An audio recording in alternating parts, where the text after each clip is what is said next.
Operation बुनियान मरसूस को 1 साल मुकम्मल होने पर भारत को इबरतनाक शिकस्त देने पर मुल्क भर में अफवाज पाकिस्तान को खिराज तहसीन पेश किया जा रहा है। रावलपिंडी से ताहिर नसीर की रिपोर्ट।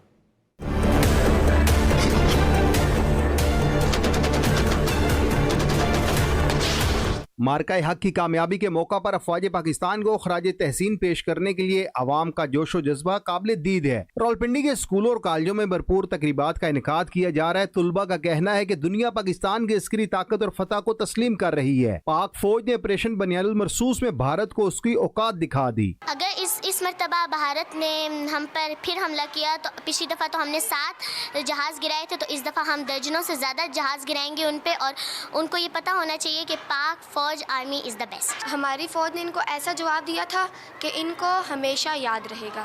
पूरी दुनिया अब ये कहती है कि जो पाकिस्तानी आर्मी है वो सबसे बेटर है। तालिबात का कहना है अफवाज पाकिस्तान ने दुनिया भर में पाकिस्तान का नाम रोशन किया। आज दुनिया पाकिस्तान को कदर की निगाह से देख रही है। भारत वालों ने हमला किया था तो फिर पाकिस्तान ने उनके बहुत ज़्यादा त्यारे गिरवाए थे। वो चाहता था कि पाकिस्तान तबाह हो जाए, लेकिन अल्लाह के हुक्म से ऐसा नहीं हुआ। वो खुद तबाह होकर राख हो गया। हमारे पास जो थे क्या नाम है J-17 थे, जो हमने मुकाबले में लाए। खुद हमारे पाकिस्तान के त्यारे जो मुकाबला करके और जंग फतह की। तुलबा और तालिबात ने पाक फौज के साथ इज़हार यकजहती करते हुए कहा कि दुश्मन आइंदा पाकिस्तान पर हमला करने की जुर्रत नहीं करेगा, क्योंकि पाकिस्तानी अवाम अपनी फौज के साथ शाना बशाना खड़ी है। कैमरामैन नौशाद अब्बासी के साथ ताहिर नसीर, डॉन न्यूज़, रावलपिंडी।